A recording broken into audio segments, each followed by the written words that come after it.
अस्सलाम वालेकुम। Welcome to agenda CSS. मैं हूं सकलांत जमल और आज हम बात करेंगे इंग्लिश एसे के बारे में।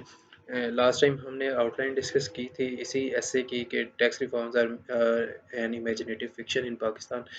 तो उसी का हमने इंट्रोडक्शन आज देखना है, उसमें कौन कौन सी गलतियाँ हैं। बेसिकली हम इसके इंट्रोडक्शन में देखेंगे कि क्या थीसिस स्टेटमेंट आनी चाहिए या नहीं आनी चाहिए। इसके अलावा इंट्रोडक्शन की और फर्स्ट पैराग्राफ की लेंथ के बारे में भी हम थोड़ा सा डिस्कस करेंगे, तो वीडियो को एंड तक देखिएगा। और जिन लोगों ने सब्सक्राइब नहीं किया वो सब्सक्राइब कर लें and let us dive into our video. The taxation system of Pakistan has always been favoring the elite, complicated, fragmented and discriminatory. तो बाकी सारे जो है वो सिंगल वर्ड वाले नाउन्स हैं आपके पास, लेकिन फेवरिंग द एलीट जो है छोटी सी आपने फ्रेज लिखी है। तो this somewhat looks like it is not parallel, so I would recommend कि आप इसको रिफ्रेज कर लें। ऐसे कर लें कि ये सारा स्ट्रीमलाइन लगे और ये ना लगे कि एक वर्ड अलहदा है या एक पार्ट अलहदा है और बाकी सारे जो हैं वो एक जैसे हैं, तो वो पैरेललिज्म के खिलाफ हो जाएगा। सो आई वुड रिकमेंड कि आप इसको रिफ्रेश कर लें, सिंपल लिखें, अच्छा लिखें, वो आपको फेल नहीं करवाएगा। It is that simple. Owing to vested interests, the tax authorities seem to be doing a disservice to the public interests. Interest जो प्लूरल है वो आप नहीं लिखें, क्योंकि पब्लिक इंटरेस्ट इटसेल्फ जो है वो एक कलेक्टिव चीज़ मानी जाती है कि ओवरऑल पब्लिक का इंटरेस्ट जो है इन ऑल द स्फेयर्स। ठीक है, तो पब्लिक इंटरेस्ट जो है वो ऑल्दो एस के बगैर लिखा जाता है, लेकिन उसको हम प्लूरल ही कंसिडर करते हैं क्योंकि ये एक जेनेरिक टर्म है। All the so-called efforts aimed at tax reforms failed utterly, as they were merely patchworks. Patchworks को हम वैसे तो डैश लगा के इकट्ठा लिखते हैं क्योंकि ये बड़ा इकट्ठा जाता है, लेकिन इस तरह भी ये ओके है। खैर, failed utterly की बजाय आप failed miserably कर लें, that is more precise. Then we have engineering and redesigning of Pakistan's taxation system has never been the primary agenda of successive governments. Good. Over the time it has left legal loopholes in our taxation system. तो legal loopholes की बात आना शुरू हो गई है, causes आना शुरू हो गया। आप देख सकते हैं कि it has resulted in enormous tax evasions by powerful business corporations and individuals. इनका रिजल्ट क्या है, इम्पैक्ट क्या है, elite capture of the taxation system etc. तो इससे पहले आपकी थीसिस स्टेटमेंट आ जानी चाहिए। जब आपका आर्ग्यूमेंट खत्म हो रहा है इंट्रोडक्शन में, वहाँ पे आपने अपनी थीसिस स्टेटमेंट इंसर्ट करनी है और उसको अंडरलाइन भी करना है। ठीक है जी, ताकि ये वाज़ेह हो जाए कि ये हमारी थीसिस स्टेटमेंट है। This is the statement on the basis of which I am writing the whole essay, जिसकी बेस पे मेरी आउटलाइन भी क्लियर है, आपको नज़र आ रही है जी कि आउटलाइन के कौन कौन से सेक्शन है। वो आउटलाइंस के भी बेसिकली जो सेक्शन हैं वो सारे आपको नज़र आ जाते हैं थीसिस स्टेटमेंट में मोस्ट ऑफ। इसी तरह फिर पूरा ऐसे जो है वो उसी की बेस पे चलता है। तो थीसिस स्टेटमेंट आप यहाँ दे दें और उसको अंडरलाइन कर दें, आई वुड रिकमेंड इट। ठीक है। Then we have, it has resulted in enormous tax evasions by powerful business corporations and individuals, elite capture of our taxation system या tax system, और जो यूज़ करना है ये एक बहुत बड़ा ब्लंडर है। याद रखिएगा किसी भी इंग्लिश एसे में या एकेडमिक राइटिंग में इस तरह हम और यूज़ नहीं करते। फर्स्ट पर्सन जो है वो हम एसे में यूज़ नहीं करते, उसको ना आपने करना है ना किसी और ने करना है। आई वी दे, जहाँ पे भी आई वी आर वगैरह जो है ये जहाँ पे भी आ जाएगा वहाँ पे एग्जामिनर यही समझ लेगा कि इस बंदे को बेसिक्स ऑफ एसे राइटिंग नहीं पता। ठीक है जी, तो आइंदा से आपने आर वी आई वगैरह ये कभी भी एसे में नहीं लिखना। इस एसे में आप देखेंगे कि आई वी या आर जो है ये आप बार बार यूज़ कर रहे हैं, तो दूसरे वी की तरफ जाते जाते आप ऑलरेडी फेल हो चुके होंगे। A general unwillingness to pay tax, undocumentation of economy, and a very low tax to GDP ratio of Pakistan.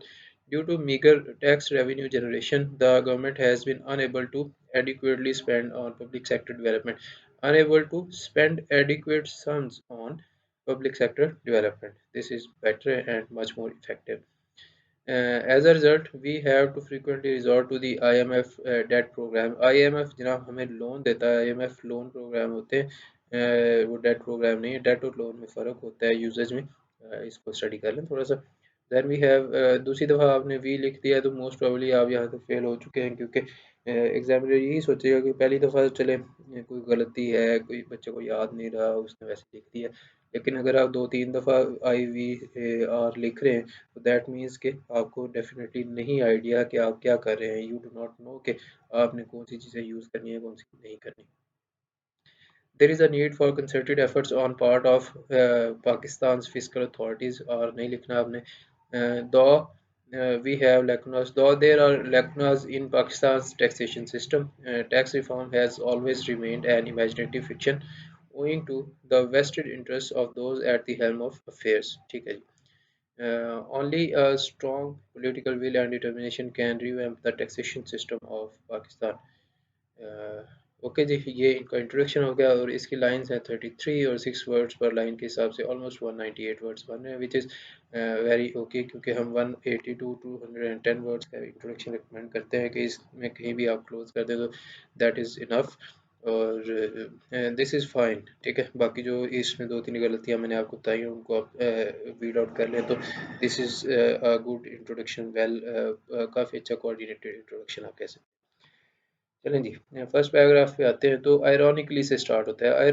Irony जो है वो किसी ऐसी चीज़ को कहते हैं जो कि जिसमें लाइक कंट्रोडिक्शन हो for example if there is a security guard and he gets beaten by small child या फिर छोटा सा बच्चा है वो आके उस सिक्योरिटी गार्ड को मार रहा है तो ये आयरनी इसलिए होगी क्योंकि सिक्योरिटी गार्ड का पर्पज़ है सिक्योरिटी प्रोवाइड करना किसी एलीट बंदे को या फिर किसी बैंक को तो अगर वो खुद ही एक छोटे से बच्चे से मार खा रहा है तो वो क्या सिक्योरिटी प्रोवाइड करेगा that is where irony comes या हम उसको आयरॉनिकली कहते हैं ठीक है जी तो आयरॉनिकली से स्टार्ट करने की बजाय आप इसको इधर से इस तरह स्टार्ट कर सकते हैं कि it is an irrefutable fact that tax reforms have long been an imaginative fiction in Pakistan. Over the course of history, various factors have been hindering broad-based tax reforms in Pakistan.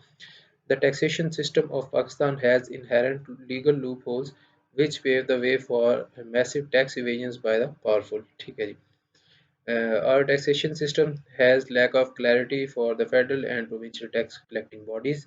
It leads to federal encroachment into the taxation spheres of the provinces of Pakistan. Tax ऊपर आपने tax collection bodies का है ना federal encroachment भी फिर provincial authorities जो हैं उनकी पावर्स पे होगी consequently, the provincial tax revenue adds only 6% or to the total tax revenue in Pakistan.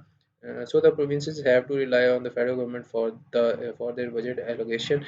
Moreover, there is hardly any penalizing mechanism to punish the culprits of tax evasion in Pakistan. ये एक अलहदा से point है ये proper अलहदा से debate है या आर्ग्यूमेंट है जिसको आप अलहदा लिखेंगे इसको आप इसके अंदर मिक्स नहीं करेंगे ठीक है लीगल लूप होल्स की वजह से फेडरल इंक्रोचमेंट होती है आप सिंपली उसको यहाँ पे डिस्कस करेंगे जो पेनलाइजिंग मैकेनिज्म है वो लॉ एंड जस्टिस के हवाले से आ जाता है कि वो सिस्टम इफेक्टिव नहीं है उसको इफेक्टिव बनाया जाए प्रोसिक्यूशन इफेक्टिव की जाए ताकि उनको सजाएं ठीक से मिले तो 2-3 पॉइंट्स को आपने गुच्छा बना के नहीं दे देना एक के अंदर ही के ये लें जी सारा कुछ सारा ऐसे इसी में पड़ा हुआ है ऐसा नहीं जो पॉइंट आपने लिखा है सिर्फ उसी के रेलिवेंट डाटा या उसी के रेलिवेंट आर्गूमेंट्स आप दे के उसको क्लोज ऑफ करेंगे ताकि एक कोहेरेंट ऐसे लगे एक लगे कि मैं जो आउटलाइन से पॉइंट पढ़ के इधर पढ़ने आया हूँ उस पैराग्राफ में वाकई सिर्फ वही लिखा हुआ है ऐसा नहीं है कि सेम चीज़ें या पूरा का पूरा ऐसे हर पैराग्राफ में मुझे नज़र आ रहा हो ठीक है जी according to the section 182 of the income tax ordinance